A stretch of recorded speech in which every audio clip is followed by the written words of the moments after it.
Fans of the Asian Food Channel will be well familiar with the boyish charms and culinary skills of Canadian chef, television personality and restaurateur Chuck Hughes, star of the popular award-winning cooking show Chuck's Day Off.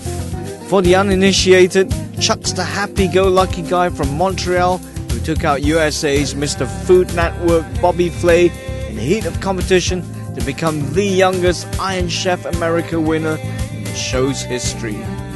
Chuck's also the food freak who's so into his grub that he went and got some of his favorite ones like bacon, lobster and lemon meringue pie tattooed on his arms. Chuck was in Malaysia recently for the first time as part of the third edition of the Celebrity Chef series jointly presented by American Express and the Asian Food Channel, and he was duly blown away by the local sights, smells and cuisine. Anywhere you go, I'm lucky, I get to travel and I get to see so many different places, but there's something very unique to Malaysia, and when you get off the plane, it's evident. I mean, even when you land in, I landed in Hong Kong, and just on my plane ride here, like you can see the difference already in the plane by the food. I'm in a plane, I'm having noodles with dumplings, and right off the bat, like you feel and you're in a different place. And then when you get off the plane, you walk down the streets and you look at the people, and it's so diverse, and the smells, that's the first thing that hit me. The street food, the walks, and the smell, and just all the different cultures all melted into one, you know what I mean? It's truly unique in the sense that you go to Mexico, you're going to see Mexicans. Yeah. You go to Switzerland, you'll see Swiss. Malaysia, I've been here for 2 days, and I really see people from everywhere, but everybody's Malaysian. In keeping with his easygoing personality, Chuck's philosophy when it comes to food is pretty much anything goes.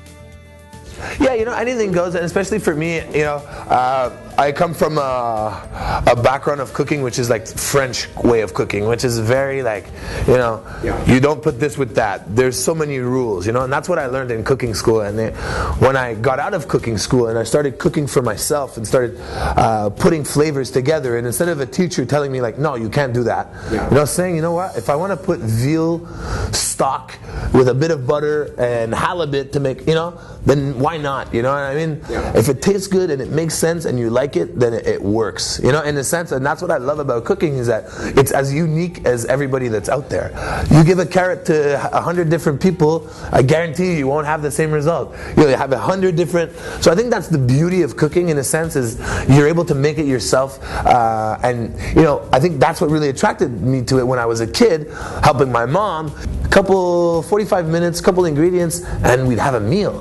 And when you're young, you want to play, and cooking is playing with food. I mean, it's exactly what it is. It doesn't always work, it doesn't always make the perfect meal, but you try, you test, you try again, you add more water, you know what I mean? And that's really what I loved about cooking, is that it's such a creative, living, breathing business and industry.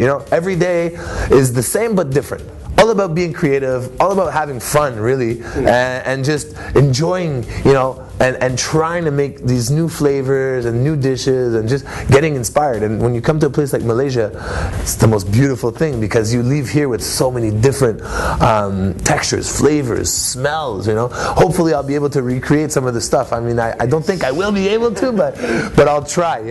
Fast forward to the present day, and Chuck is the co-owner of two successful restaurants, Gardner Manger and Le Bremner, located in Old Montreal, as well as the world-famous host of his very own cooking show. So did he ever think that he would end up as a celebrity chef? Yeah, it's bizarre, it's something like people ask me all the time, like, oh, did you ever dream of this? And it's like, unfortunately, I never dreamt that big. And even when someone approached me, this is years ago, when I just opened the restaurant, someone approached me and said, hey, we'd love to do a cooking show, maybe, and I was like, man, I don't have time. I'm running my own restaurant. My big dream was opening my small little restaurant in Old Montreal, and that was my dream. And I was working every day at keeping that dream alive.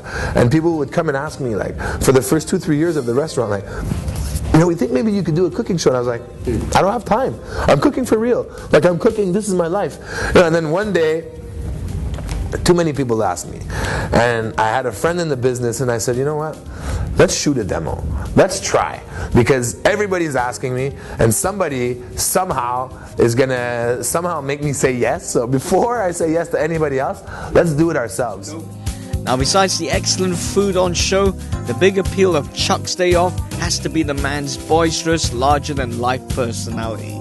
So is it the case of what you see is what you get? Pretty much. I mean, I'm a pretty positive, happy guy, you know what I mean? Like, to some extent, sometimes it's annoying.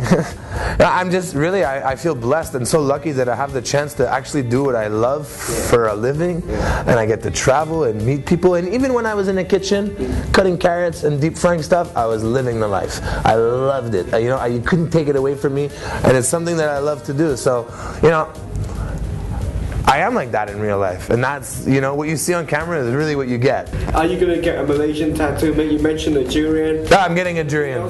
You can get one of those Komodo dragons, or you got weird insects.